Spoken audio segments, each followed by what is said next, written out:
প্রিয় শিক্ষার্থীবৃন্দ, জয়পুরহাট সরকারি মহিলা কলেজে আয়োজিত অধ্যকার উচ্চ মাধ্যমিক বাংলা অনলাইন ক্লাস স্বাগত। আজকে বরাবরের মতো দ্বিতীয় পত্রের প্রথম অধ্যায় উচ্চারণ রীতি। আমরা অন্যান্য পরের অধ্যায় অনেকগুলোই আমরা ইতিমধ্যে আলোচনা করেছি, কিন্তু আজকে প্রথম অধ্যায় এটা আলোচনা বাদ থেকে গিয়েছিল। আমরা সেটা শুরু করতে চাই। দ্বিতীয় পত্রের প্রথম অধ্যায় উচ্চারণ রীতি। তোমাদের সাথে আমি আছি তুলসীদাস মহন্ত, সহকারী অধ্যাপক বাংলা, জয়পুরহাট সরকারি মহিলা college, Joypurhat. Facebook page, YouTube channel Tulsidas Mahanta. Facebook page, YouTube channel link, যেটা তোমাদের লাইক বা সাবস্ক্রাইব করে রাখার জন্য বরাবর বলে থাকি, তা করে রাখবে আমাদের পরবর্তী ভিডিওগুলো নোটিফিকেশন যথাযথভাবে পাওয়ার জন্য।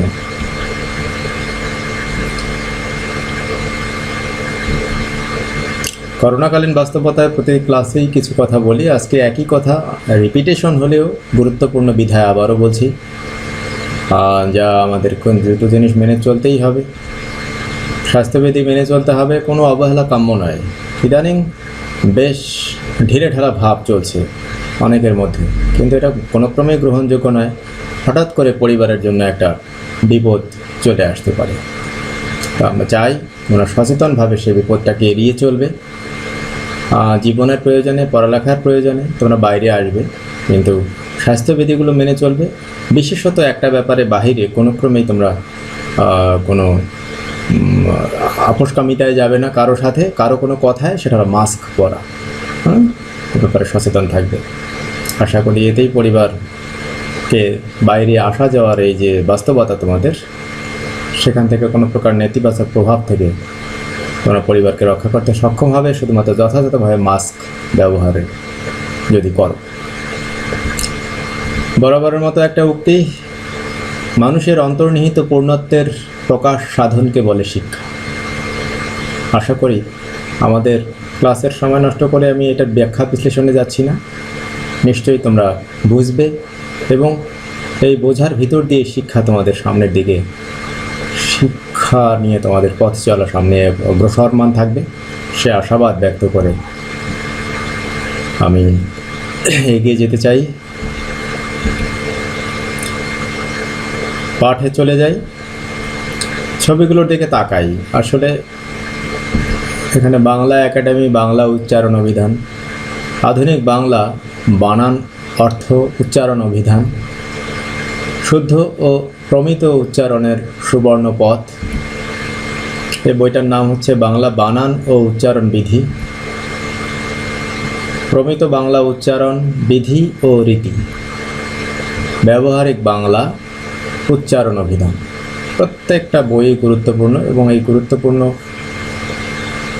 বইগুলোর ছবি এখানে দেওয়ার ভিতর দিয়ে এটা আসলে স্মরণ করিয়ে দিচ্ছি যে আসলে উচ্চারণ অত্যন্ত বাংলা ব্যাকরণের যে কোনো ভাষার ক্ষেত্রে, সেই ভাষাভাষীদের জন্য বা অন্য বিদেশি ভাষা যদি কেউ শেখে, তাহলে সেক্ষেত্রে সেটার জন্য উচ্চারণ অত্যন্ত অত্যন্ত গুরুত্বপূর্ণ। এবং মানব সভ্যতার বিকাশের সাথে ভাষা যে ওতপ্রোতভাবে জড়িত বা বিকাশের মূল, তা আমরা, এবং সেই মূলগত কাজ দুটোভাবে বহিঃপ্রকাশ ঘটে। একটা হলো উচ্চারণ আর একটা হলো লিখন। দুটো ক্ষেত্রেই আমরা বানান নিয়ে কথা বলেছি এর আগে। আজকে সেই উচ্চারণ গুরুত্বপূর্ণ একটা বিষয়। এটা ছাড়া আসলে সেই যে বিকাশ শিক্ষা সভ্যতা সম্ভব হতো না। তো সেই উচ্চারণ নিয়ে আমরা আজকে কথা বলবো। পাঠ পরিচিতি নতুন করে বলবো না, আসলে একটা স্লাইডটা আগে থেকেই ছিল তাই এসছে। উচ্চ মাধ্যমিক বাংলা দ্বিতীয় পত্র প্রথম অধ্যায় একের ক উচ্চারণ রীতি। একের ক এখানে থাকার কারণটা হচ্ছে বাংলা ব্যাকরণে তোমরা খেয়াল করবে, আমি প্রথম ক্লাসেই বলেছিলাম যে এখানে 12টি অধ্যায় আছে। প্রত্যেকটা অধ্যায়ের, তার মধ্যে 12তম অধ্যায় বাদে বাকি প্রত্যেকটা অধ্যায়ে বোর্ড পরীক্ষার প্রশ্নের যে ধরন, তাতে প্রত্যেকটা ক্ষেত্রে অথবা দিয়ে প্রশ্ন হয়। তা ব্যাকরণ অংশে যেটা আছে প্রথম 6টা, 1 থেকে 6 নম্বর হচ্ছে ব্যাকরণ অংশ, তার 1 নম্বরই হচ্ছে উচ্চারণ। এই উচ্চারণ যে বিধানগুলো, আলোচনাগুলো, নিয়মগুলো, এটা আছে কয়ে। আর উচ্চারণ শেখার পর একটা শব্দ কিভাবে উচ্চারিত হবে, উচ্চারিত রূপটা কি হবে, সেটার যে প্রয়োগ, সেটা থাকে 1-এর খতে। এবং প্রত্যেক ক্ষেত্রে তাই, বানানের বেলায় উচ্চারণ বানানের বিধিগুলো 1-এর কতে, আর 2-এর কতে, আর 2-এর খতে থাকে বানান শুদ্ধিকরণ। এভাবেই আমাদের উচ্চারণ রীতি, আমরা পরে উচ্চারণ রীতি শেষে আমরা 1-এর খ উচ্চারণ লিখন, সেটাতে আমরা আলোচনা করব। তো শিখন ফল আজকে হবে উচ্চারণ রীতি কি তা আমরা জানব, উচ্চারণ কেন গুরুত্বপূর্ণ তা জানতে পারবো, এবং উচ্চারণ যে আমাদের ওই প্রথমেই একটু আগে দুটো সেন্টেন্স এসেছিল কথায় প্রাসঙ্গিকভাবে, যে সভ্যতা বিকাশের সব থেকে সর্বাধিক গুরুত্বপূর্ণ উপাদান হচ্ছে ভাষা। সে ভাষার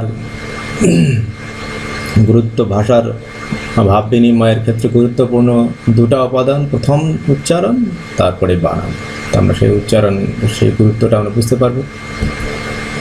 উচ্চারণ কিছু কথা, আর আসলে আজকের ক্লাসে এই প্রাথমিক কথাগুলো দিয়েই আমরা শেষ পর্যন্ত যাব। পরবর্তীতে দ্বিতীয় লেকচারে, উচ্চারণ নিয়ে দ্বিতীয় লেকচারে আমরা উচ্চারণের বিধিবিধানগুলো নিয়ে কথা বলব। তো এই প্রাথমিক যে কথাগুলো এবং প্রাসঙ্গিক অন্যান্য কথাগুলো, এগুলো খুবই গুরুত্বপূর্ণ বিধিগুলোকে যথাযথভাবে বোঝার ক্ষেত্রে। বাংলা উচ্চারণ কিছু কথা। 1 দেখি, শব্দ উচ্চারণের লিখিত রূপ হলো বানান, তবে শব্দের উচ্চারণ ও লিখিত রূপ এক নাও হতে পারে। শব্দের উচ্চারণ কিন্তু অনেক সময় শব্দের উপর নির্ভর করে না। আবার এমন কিছু সংস্কৃত শব্দ আছে যার লিখিত রূপ আর উচ্চারিত রূপ এক নয়। ধরো আমরা লিখি অনু, কিন্তু উচ্চারণ হয়ে যাবে অনু, স্বরেও অনু। লিখি স্বাধীন, কিন্তু উচ্চারণ আমরা উচ্চারণ করি স্বাধীন, আর সংস্কৃতে উচ্চারিত হয় স্বাধীন। যদি লিখি নদী, কিন্তু উচ্চারণ করি আমরা নদী, নয় ওকার দয় রসি। লিখি যদি সহ্য, তাহলে আমরা উচ্চারণ করি সহ্য। লিখি সমাস, উচ্চারণ করি সমাস। লিখি শ্রমিক, উচ্চারণ করি শ্রমিক। এমন আরও হলো কবি, উচ্চারণ খেয়াল করছো হয়তো ব্র্যাকেটে কবি। বধূ, উচ্চারণটাই বধূ। স্বাগতম, তোম। পদ্ম, পদ্য। আত্মা, তয় ম আছে কিন্তু উচ্চারণ করছি আত্মা, এই ইত্যাদি। তো এই বিষয়গুলো আমরা নির্দিষ্ট নিয়মেই এগুলো হয়ে থাকে। এসব জানতেই আমাদেরকে উচ্চারণের নিয়মগুলো শিখতে হয়, জানতে হয়, বুঝতে হয়। না হলে আমাদের সামনে এগিয়ে যাওয়ার যে শিক্ষা, এটা কোথায় যেন একটা অসম্পূর্ণ থেকে যায়। বর্ণানুসারে যদি বানান করতে যাই বা উচ্চারণ করতে যাই, তাহলে বানান বিপর্যয় হবে। এটা বানান করতে হবে, আর উচ্চারণ করতে যাই তাহলে বানান বিপর্যয় হবে। যেমন পদ্য, এটা যদি বর্ণ অনুযায়ী উচ্চারণ করি তাহলে বিপর্যয় ঘটে যাবে। পদ্মা, পদ্ম, পদ্মা, আত্মা ইত্যাদি, এই বিপর্যয়গুলো ঘটবে।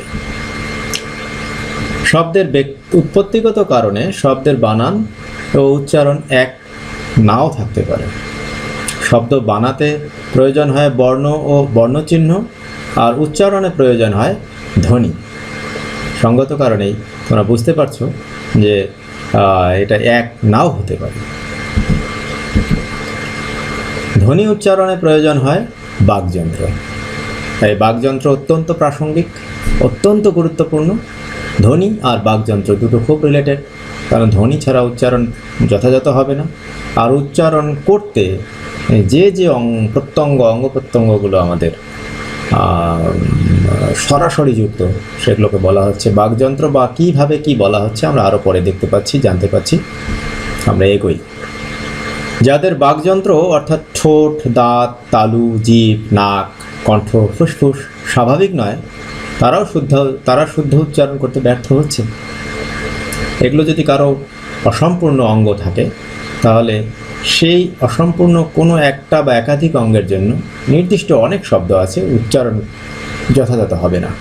আবার বাকযন্ত্র স্বাভাবিক থাকলেও অনেকে শুদ্ধ উচ্চারণ করতে ব্যর্থ হচ্ছে। অনেকের সব বাকযন্ত্রের সমস্ত অঙ্গ প্রত্যঙ্গগুলো স্বাভাবিক আছে, তাও সে উচ্চারণ করতে ব্যর্থ হচ্ছে, কারণ উচ্চারণ সম্পর্কে সচেতন নয়, বা অসচেতনতা বা অশিক্ষা। আমরা একজন শিক্ষিত বাঙালি যে দেশপ্রেমিক, তার প্রথম অপ্রধান প্রমাণ সে বাংলা শব্দের অর্থ জানে, প্রমিত বাংলা বানান জানে এবং শুদ্ধ উচ্চারণ করতে পারে। এছাড়া আমরা শুধু শিক্ষা বা বিভিন্ন উচ্চ শিক্ষিত যাদেরকে বলি, এই প্রাথমিক জিনিসগুলোকে যদি অবজ্ঞা করে, তাহলে তাদেরকে তথাকথিত শিক্ষিত এটা বলা যেতেই পারে। তা আমরা জানি তোমরা যথার্থ শিক্ষিত হবে। তাই খাঁটি বাঙালি হতে হলে এসব ব্যর্থতা দূরে ঠেলে সফলতা অর্জন করতে হয়। আর সফলতা পেতে আজ আর প্রমাণ দিতে হবে না, শুধু উচ্চারণের নিয়মগুলো সচেতনভাবে জেনে রাখতে হবে। এই সাফল্য পেতে তোমাদের আর কোনো প্রমাণের দরকার নেই, আর কোনো যোগ্যতা প্রমাণের দরকার নেই, শুধু উচ্চারণগুলো সঠিকভাবে শিখে নাও, তাহলেই তোমরা সে পথে এগোবে, যথাযথ শিক্ষিত আধুনিক বাঙালি। তো সেক্ষেত্রে বাংলা উচ্চারণ যন্ত্রগুলো নিয়ে আমরা প্রাথমিক আলোচনা যাব।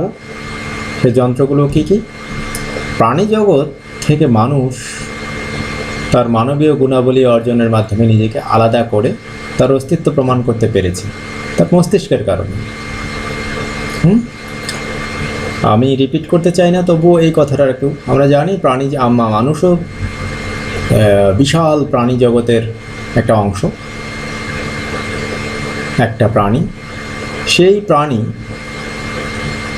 মানুষ তার বিশেষ কিছু গুণাবলীর মাধ্যমে অন্য সমস্ত প্রাণী থেকে নিজেকে আলাদা করতে পেরেছে, সেটা হলো তার মস্তিষ্ক। আর এই কাজে মস্তিষ্ককে সহযোগিতা করেছে, মস্তিষ্কের কারণে সে আলাদা।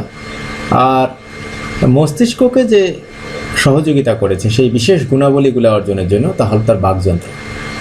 তাহলে বুঝতে পেরেছ যে মানুষ হিসেবে আলাদা এই প্রাণী জগতের মধ্যে, পৃথিবীর হাজার হাজার লক্ষ কোটি প্রাণীর মধ্যে নিজের স্বাতন্ত্র্য প্রকাশ এবং শ্রেষ্ঠত্ব প্রমাণ করেছে, তার ক্ষেত্রে তার মস্তিষ্ক এবং মস্তিষ্ককে সহযোগিতা করেছে বাকযন্ত্র। তো বুঝতেই পারছো বাকযন্ত্র কত গুরুত্বপূর্ণ, এবং আমরা এটা যে উচ্চারণ বা ভাষার সাথে সম্পর্কিত, আমরা তা বুঝতে পারছি। বাকযন্ত্র ছাড়া মানুষ কথাই বলতে শিখতে পারতো না, এটা তোমরা পরিষ্কার যে কথার নাম ভাষা। এছাড়া মানুষ থাকতো ভাষাহীন, সভ্যতা বিলুপ্ত হয়ে যেত। আসলে সভ্যতা আজকে যে জায়গায় আছে, যেটাকে আমরা সভ্যতা, সভ্য এই শব্দগুলো উচ্চারণ করি, শিক্ষা, প্রকৃত শিক্ষা, এই ধ্যান ধারণাগুলো আসতো কি না যদি বাকযন্ত্র না থাকতো? মস্তিষ্কের বিকাশ হতো কি না, বা অন্য কোনো প্রাণী শ্রেষ্ঠত্ব অর্জন করতো কি না, সেটা একটা বলার বিষয়। তো যাই হোক, আমরা সেই দিকে যাইনি।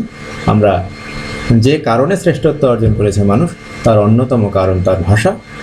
আর এই ভাষাকে মস্তিষ্ক, এবং মস্তিষ্ককে সহযোগিতা করেছে তার ভাষা। আর ভাষা বিকশিত হতে যেটার প্রয়োজন, সেটা হলো বাকযন্ত্র। আমরা বাংলা একাডেমি, বেশি গভীর কথায় যাব না, আমরা একদম বাংলা একাডেমি প্রমিত বাংলা ভাষার ব্যাকরণ এই বইতে এই বাকযন্ত্রের সম্পর্কে যা বলা হয়েছে, মানবদেহের যে সব প্রত্যঙ্গ ধ্বনির উচ্চারণের সঙ্গে যুক্ত, তাদের বাকযন্ত্র বা বাক প্রত্যঙ্গ বলে। খুব সহজ একটা সংজ্ঞা, যে মানবদেহের যে সমস্ত প্রত্যঙ্গ ধ্বনি, একটু আগে যেটা বলেছিলাম যে ধ্বনি উচ্চারণের ক্ষেত্রে কাজ করে বা যুক্ত, তাদের এই বাকযন্ত্র। খুব সহজ একটা সংজ্ঞা, এবং এর চেয়ে বেশি কিছু প্রয়োজন নেই, গুরুত্বপূর্ণও বটে। শ্বাস প্রশ্বাস নেওয়া আর খাদ্য গ্রহণের পাশাপাশি এগুলোর সাহায্যে মানুষ কথাবার্তা বলার মতো গুরুত্বপূর্ণ কাজটি, অতি গুরুত্বপূর্ণ কাজটি আমি বলবো, সম্পন্ন করে। বাকযন্ত্র বলতে শরীরের উপরিভাগে অবস্থিত মধ্যচ্ছদা থেকে ঠোঁট পর্যন্ত শ্বাসবাহী বিশেষ প্রত্যঙ্গসমূহকে বোঝায়। মানুষ মনের ভাব প্রকাশ করার জন্য এসব অঙ্গ প্রত্যঙ্গের সাহায্য নেয়। এই অঙ্গ প্রত্যঙ্গকেই বাকযন্ত্র বলে। শরীরের যে সমস্ত অংশ ধ্বনি তৈরিতে সাহায্য করে তাদের বাকযন্ত্র বলে।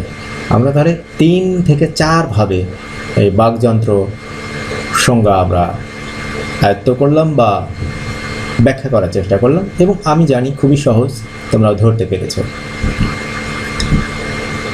সে বাকযন্ত্রগুলো কি কি?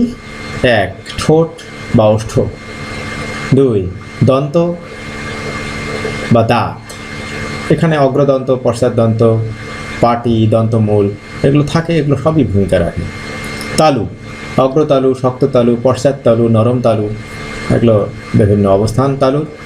নাক বা নাসা, নাসিকা, নাসা গহ্বর। জিভ, আলজিভ, জিভ অগ্র, সম্মুখ জিভ, পশ্চাৎ জিভ, জিভ মূল। কণ্ঠ, স্বরপল্লব, স্বরিতন্ত্রী আর ফুসফুস। তো আমাদের বাকযন্ত্রগুলো হলো এই একটু আগে যেটা বলা হয়েছিল যে এগুলো ধ্বনি উচ্চারণের সাথে সম্পর্কিত।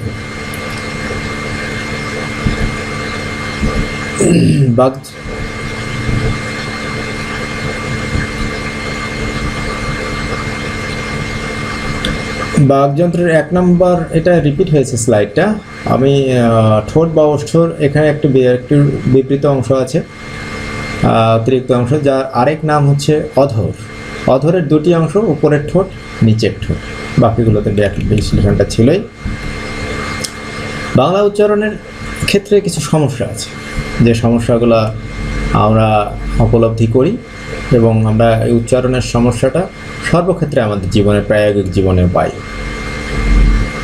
এর ব্যাকরণগত গবেষণা সমৃদ্ধ কিছু কারণ আছে, সে কারণগুলো আমরা 5টার মধ্যে সীমাবদ্ধ করেছেন বিশেষজ্ঞরা। আমরা দেখি সেটা কী কী।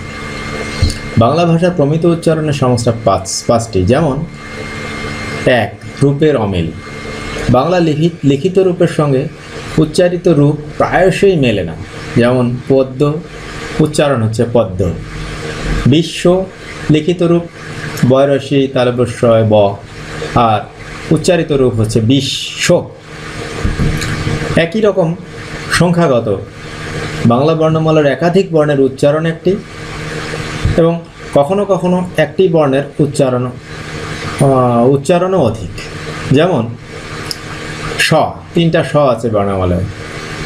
তালব্য স, মূর্ধন্য স, দন্ত স। একই রকম করে র আছে 3টা, বয়বিন্দু র, ডয়বিন্দু র, ধয়বিন্দু র। তো এগুলো এই সব কারণে উচ্চারণের সময় আমরা বুঝতে পারি না। উচ্চারণের কারণে লিখতে গিয়ে বা লিখিত রূপ থেকে উচ্চারণ কিভাবে করব, সেটা থেকে আরেকজন বুঝবে যে কোন র কোন স আছে এখানে। 3. প্রাণ ঘটিত। উচ্চারণকালে মহাপ্রাণ ধ্বনিগুলো প্রায়শই অল্পপ্রাণ ধ্বনি হিসাবে উচ্চারিত হয়। যেমন তারিখ, আমরা প্রায় হামেশাই উচ্চারণ করি তারিখ। হ্যাঁ, এটা খুবই গুরুত্বপূর্ণ। অঞ্চলগত কিছু উচ্চারণ ভেদ। অঞ্চলভেদে এক অঞ্চলের শব্দের উচ্চারণ অন্য অঞ্চল থেকে পৃথক হয়। যেমন কথা, অন্য একটা অঞ্চলে বলছে কথা। প্রার্থনা, কোনো অঞ্চলে হয়তো বলছে প্যারার্থনা। আশা করি তোমরা খেয়াল করছো বিষয়গুলো, খুবই প্রায়োগিক, একটু সচেতন হলেই ধরা যায়। 5.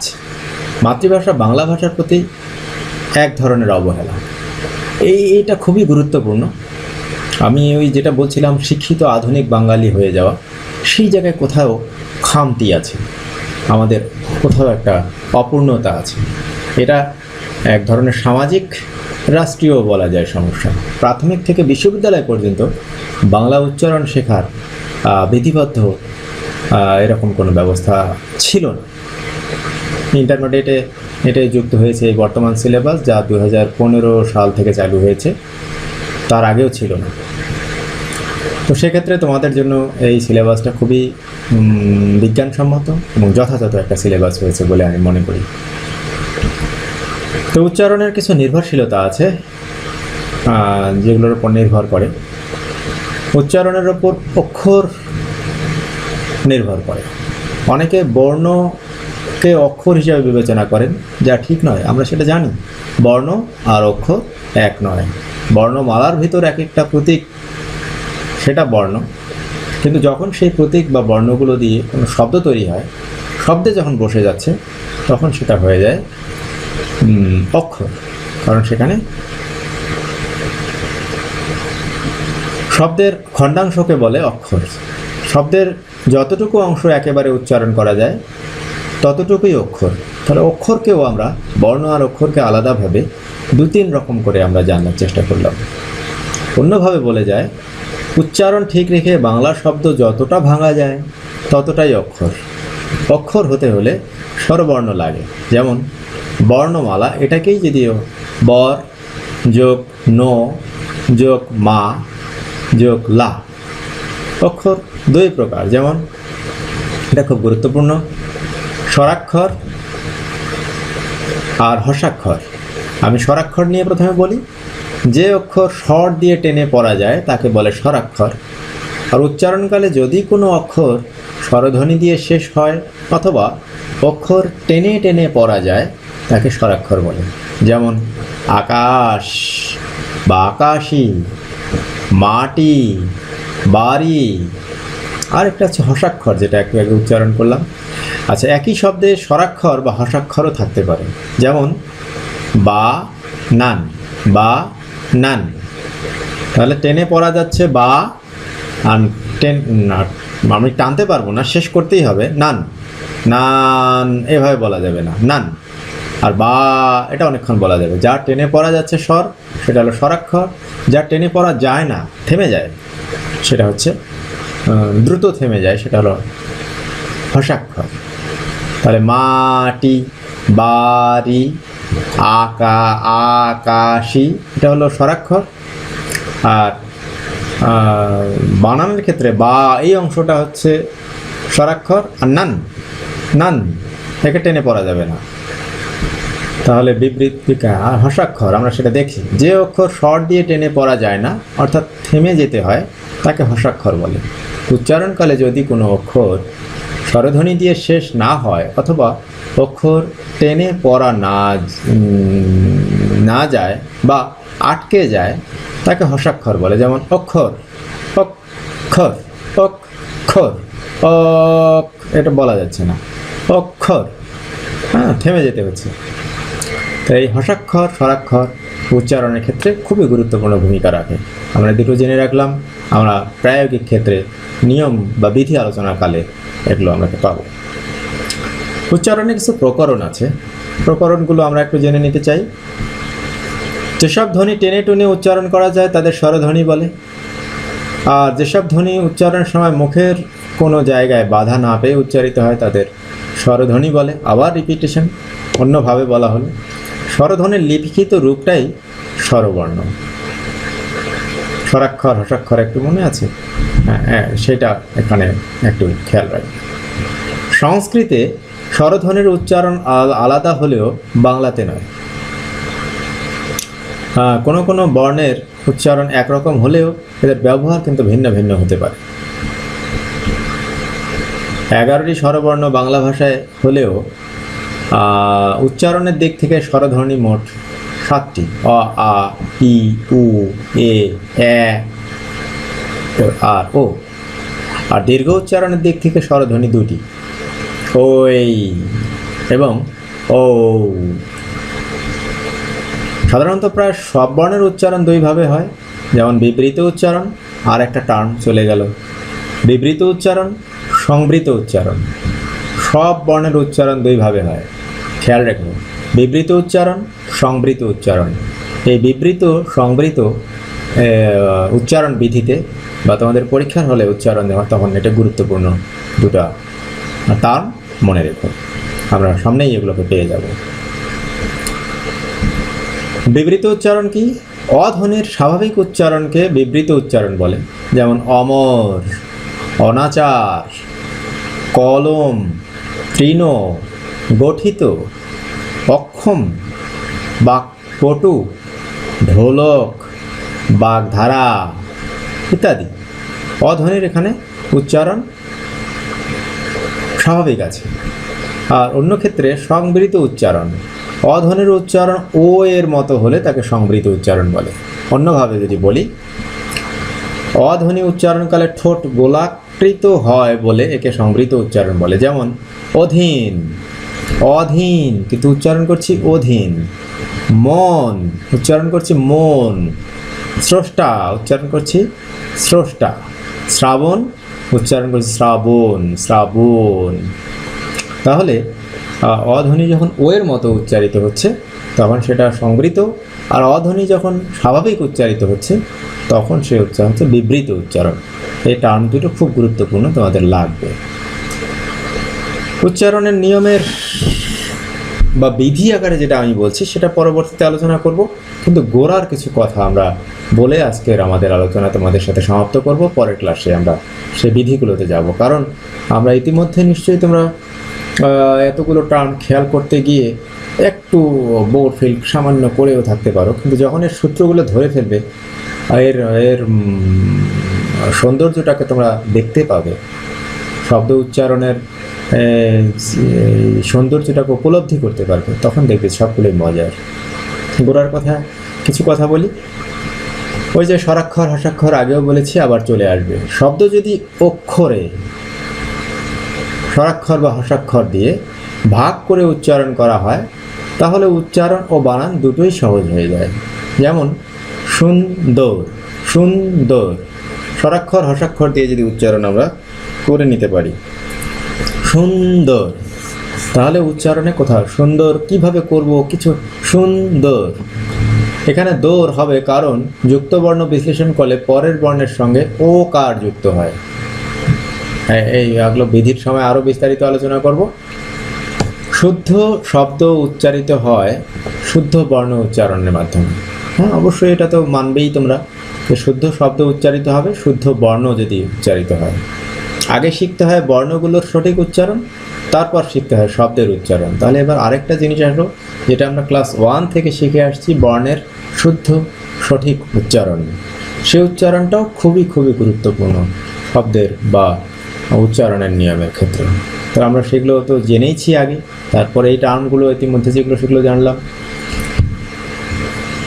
আরেকটা জিনিস ওই প্রসঙ্গক্রমে বলা হচ্ছে যে আবার সংস্কৃত বা তৎসম শব্দসমূহের, আমরা জানি সংস্কৃত শব্দই মানে তৎসম শব্দ, শব্দসমূহ বাংলা ভাষা বানান সহ গ্রহণ করলেও উচ্চারণ সকল সময় গ্রহণ করে।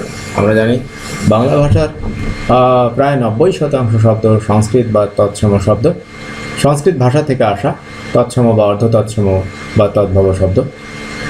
কিন্তু এগুলো শব্দকে গ্রহণ করলেও সংস্কৃত উচ্চারণকে গ্রহণ করা হয়নি। বানানকে হুবহু নেওয়া হয়েছে অনেক ক্ষেত্রে, তৎসমের ক্ষেত্রে তো পুরোপুরি, কিন্তু ওগুলো উচ্চারণটা কখনো সংস্কৃত থেকে নেওয়া হয়নি। যেমন স্বাগতম বাংলায়, আর সংস্কৃতে উচ্চারণটা হয় স্বাগতম, স্বাগতম।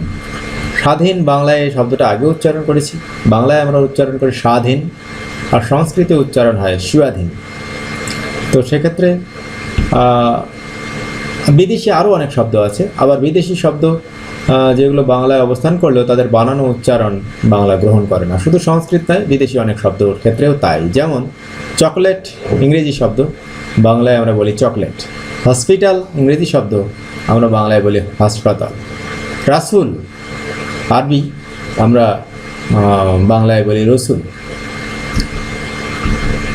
এসব জানতেই আসলে আমাদের উচ্চারণের নিয়মগুলো শিখতে হয়। এই যে এতগুলো টার্ম ধারাবাহিকভাবে আলোচনায় আসলো, উচ্চারিত হলো, এই টার্মগুলো বোঝার জন্য খুব গলদঘর্ম হতে হয় না, কিন্তু একটু সচেতন হতে হয়, একটু মনোযোগী হতে হয়। আশা করি তোমরা সে মনোযোগ রাখতে পেরেছিলে। ভিডিওটা বারবার তোমরা দেখে বুঝে আরও মনোযোগটা ভালো করে রেখে আরও বেশি আয়ত্ত করবে সে আশাবাদ রাখছি। আর আমরা এতক্ষণের আলোচনা থেকে বুঝতে পেরেছিলাম যে কেন আমাদের উচ্চারণের নিয়মগুলো শেখা খুব জরুরি। ওই উচ্চারণ নিয়মগুলোকেই বলা হচ্ছে উচ্চারণ রীতি, যেটা হচ্ছে তোমাদের সিলেবাসে এভাবে আছে উচ্চারণের নিয়ম। তো আমি সেই সংজ্ঞাটাই একবার শেষ করে আজকের ক্লাস ইতি টানতে চাই। উচ্চারণ রীতি, প্রতিটি শব্দের যথার্থ উচ্চারণের জন্য কতগুলো নিয়ম বা সূত্র প্রণীত হয়েছে। শব্দের উচ্চারণের এই নিয়ম বা সূত্রের সমষ্টিকে, বানানটা ভুল আছে, সমষ্টি কি হয়ে গেছে, সমষ্টিকে বলা হয় উচ্চারণ রীতি। তা উচ্চারণ রীতি মানে নিয়ম বা বিধি, উচ্চারণ মানে হচ্ছে উচ্চারণ। তা উচ্চারণের নিয়ম বা বিধি, যে নিয়ম বা বিধি দিয়ে শব্দের উচ্চারণ আমরা শিখি বাংলা ভাষার ক্ষেত্রে, সেটা বাংলা উচ্চারণ রীতি। খুব সহজ নিজেদের মতো সবসময় সংজ্ঞাগুলো তৈরি করার চেষ্টা করবে, বইয়ের ধারণাকে একটু ম্লান না করে। তো আগামী ক্লাসে আমরা উচ্চারণের গুরুত্বপূর্ণ নিয়মসমূহ নিয়ে আলোচনা করব। নিশ্চয়ই তোমরা সাথে থাকবে, আশা করছি আমি তোমাদের সাথে পাবো। অনেক ভালো থাকবে।